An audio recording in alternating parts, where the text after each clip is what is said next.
the Charlotte Pro Bouncy Ball team KO'd LeBron and Luka with a 197 come-from-behind victory right there on Skid Row at the Crypto Arena there, just Skid Row adjacent, as the Lakers yet again playing like fakers. And so let us discuss. Now, don't bury the lead, my man. All right, we're not going to bury the lead. So the lead's all about Luka.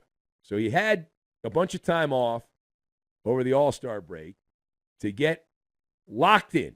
And how did that go? Well, not so good. So how concerned, here's the question, how concerned should the Lakers be with Luka Doncic's performance here as yet another game where he didn't play well and the team lost? So I've got Ghana, Hasbro, and Jump the Shark.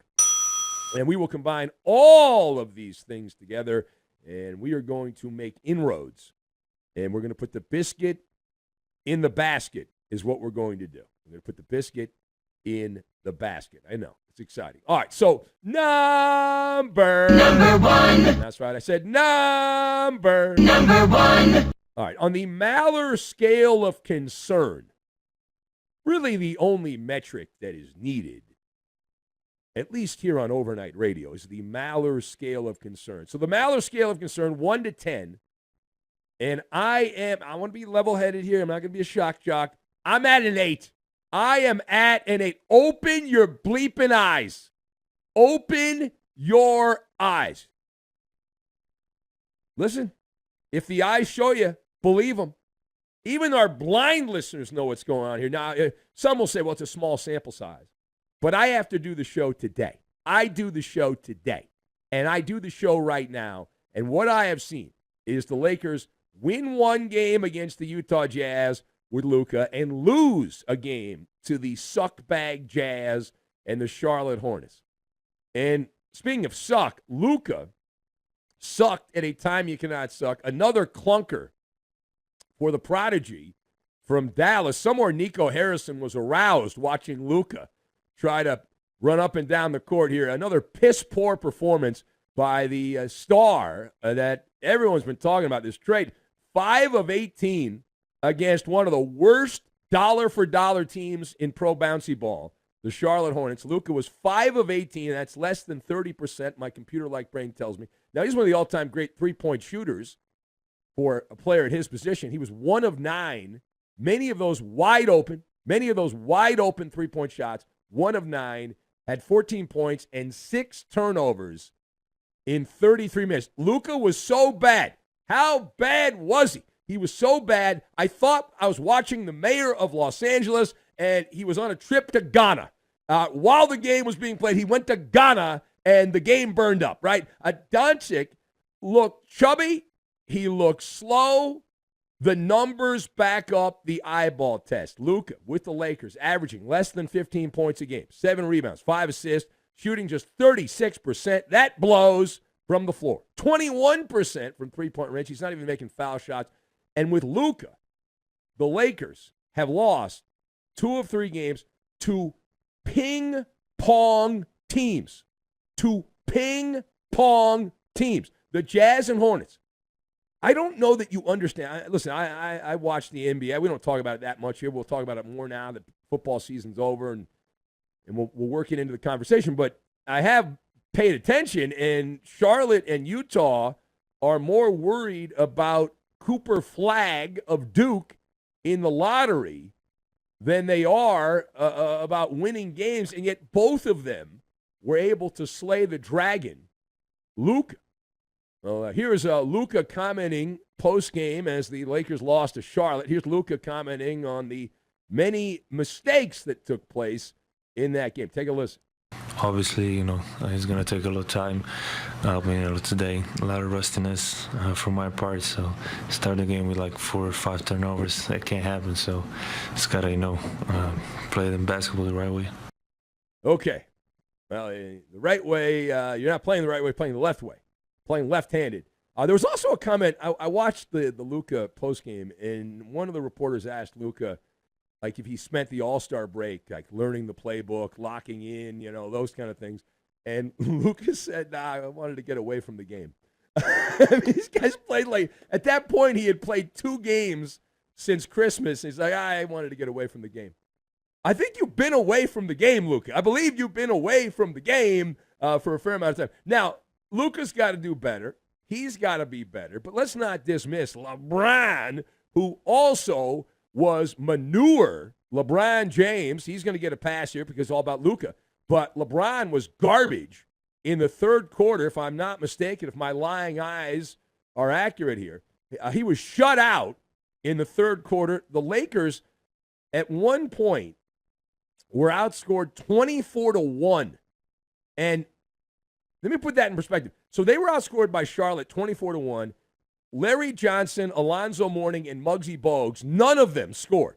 None of them. They were all shut out, and still the Hornets got horny and went on a 24-1 run. Wow. All right, now, turning the page.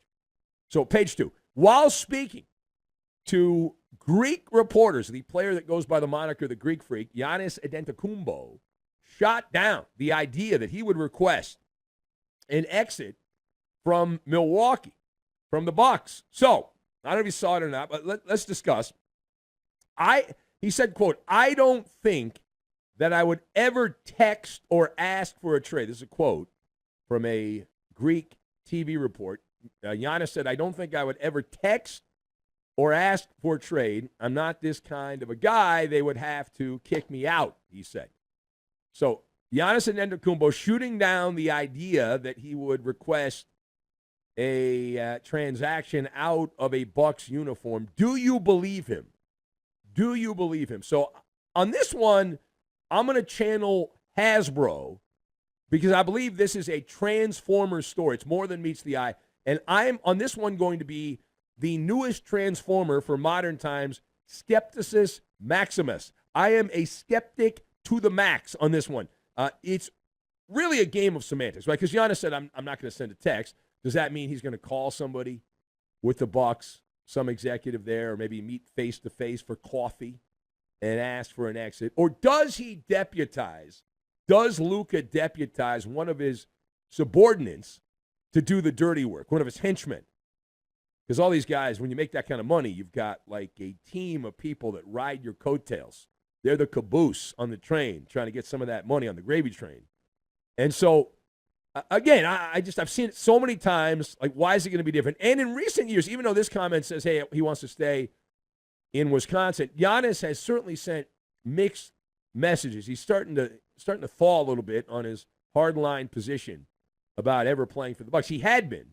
Now, this comment would indicate he's planning on staying and all that. But knowing how the NBA, for my entire life, has funneled the star players to glamour teams outside of John Stockton, even Karl Malone, who was a great player back in his era, years ago. He went to the Lakers at the end of his career. But outside of John, I'm trying to think of like who else, like one team, that's it, and it wasn't a glamour team. Tim Duncan, but they won a lot in San Antonio. That would be one. Tony Parker played for I don't think he was a superstar, but he played for the Charlotte Hornets at the end of his career. That's not a glamour team. But anyway, I lean towards that direction. It's good for the business of basketball. It's good for the business of basketball. All right, now, final point. NBA report card, All-Star Edition. So the All-Star Game ratings are in, and they were bad to the bone. Bad to the bone. The All-Star Game ratings tanked. In fact, they had the second lowest rating on record. Wow. What is your advice to Adam Silver in the NBA?